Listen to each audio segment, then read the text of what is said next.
Hey everybody, Ed Homewood, Old Guy Hi-Fi channel. I hope everyone's doing well today. Today's video is a bit of a follow-up on power supplies and things like that. I had a lot of people ask me about, in addition to the regular power supplies, running the units off a battery pack. So that's what we're going to talk about. So sit back, relax, and we're going to talk about batteries.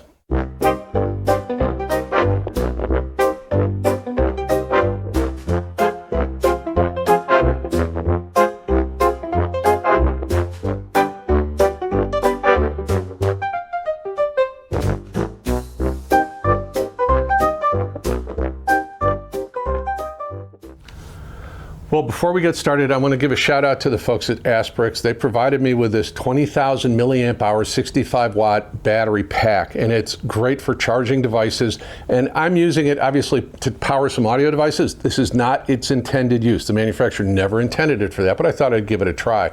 So it is really nice, very well built. It's got a nice digital display that shows its state of charge and how much power is being drawn. USB-A for power, USB-C for power and charging, and USB-C just for charging this device.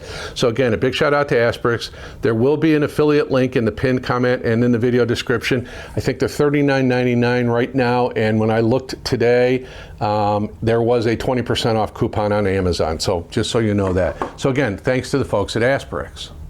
Well, this video is a follow-up video to the linear power supply video I just recently did, and I thought, how about we power these devices off of battery packs? And it was very fortunate the folks at Asperx sent me a battery pack. I also tried this NextPow. This is a car jump starter battery pack, so it's got a ton of amperage, but only when you use it with the battery clamps, you know, to go on the battery terminals for your car.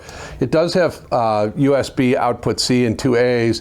One of them is for charging, and the other two are for powering things. But again, that's on USB. So how did I test all of these different things?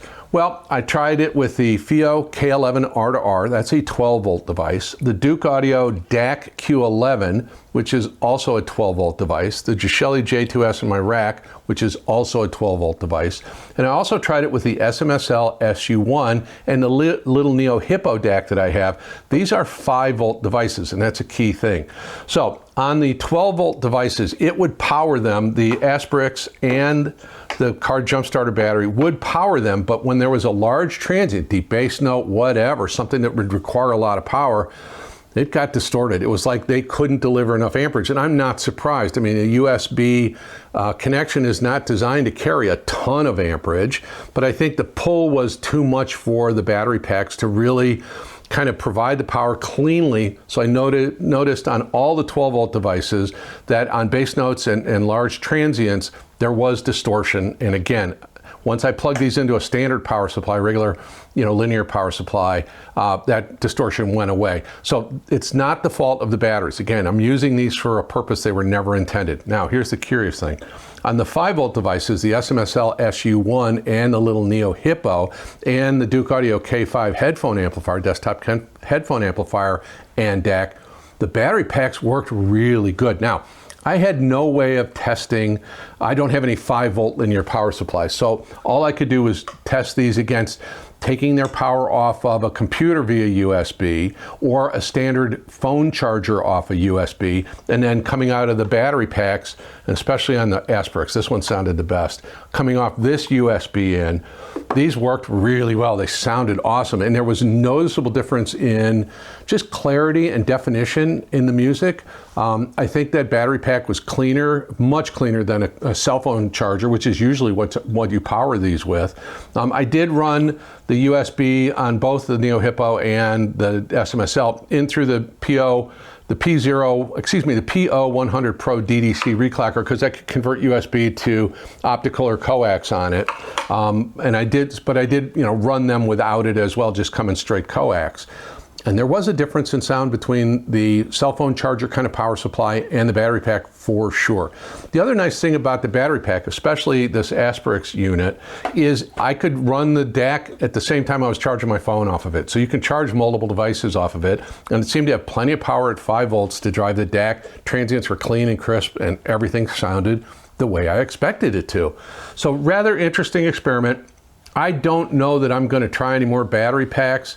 I think it would have to be something dedicated. I mean, a motorcycle battery or a 12 volt, legit 12 volt motorcycle battery or power supply, you know, a UPS battery, or you know, even an automotive battery, yeah, they'd have plenty of current to drive these devices without any trouble whatsoever. But obviously that's rather inconvenient, and I can't advocate that because you're bringing a device with acid in it or whatever into your house, and you know, they do gas, whether they're sealed or not, they do emit some gas. So I can't recommend that. But and I think at this point, I'm not going to try any more 12-volt battery pack or 5-volt battery pack tests.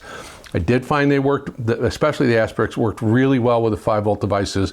Neither one of them worked with the 12-volt devices. They made sound, but again, it was distorted on transients and things like that. So that's kind of a summation of, because a lot of folks asked, hey, have you tried a battery pack? And I did, and again, 5-volt, fine, 12-volt, I don't recommend it at all. So that's that. Well, hopefully you got some fun out of this video, and hopefully you'll be willing to give me a like and a subscribe. About 60% of the folks that watch my videos aren't subscribed, and honestly, it would very much help the channel if you did. Again, I'm not in this for money, but as my subscriber count grows, more manufacturers are willing to discuss loaning me demo equipment so I can review them and do videos for you guys, and we can all have some fun together and maybe all learn stuff together. So please give me your subscription if you don't mind. If you don't like what I'm doing, you can always take it back. So again, like and subscribe if you want to support the channel. There is a thank you button at the bottom of the video window if you're watching on your mobile device or a computer. There is a membership link in the pinned comment. There will be an affiliate link to the Asperx Battery Pack in the pinned comment. There will also be a membership link in the video description and an affiliate link to the battery pack in the video description. There are other affiliate links there. You know how those work. There's my playlist there. There is a link to the community post playlist, which has got some great music on it. Please comment. Let me know what you think. Is running batteries something you've thought about? My issue becomes with devices that cost under $100. Do you want to spend $40 for a battery pack, or do you just want to use a cell phone charger? I don't know that it was a huge difference. This isn't a high-end product. Sounds really good, but it's not quite the same as, you know, these or the Giselle unit. So I'll leave that one up to you. Anyway, so like, subscribe, comment, follow me on Instagram if you want to. I think that's all there is.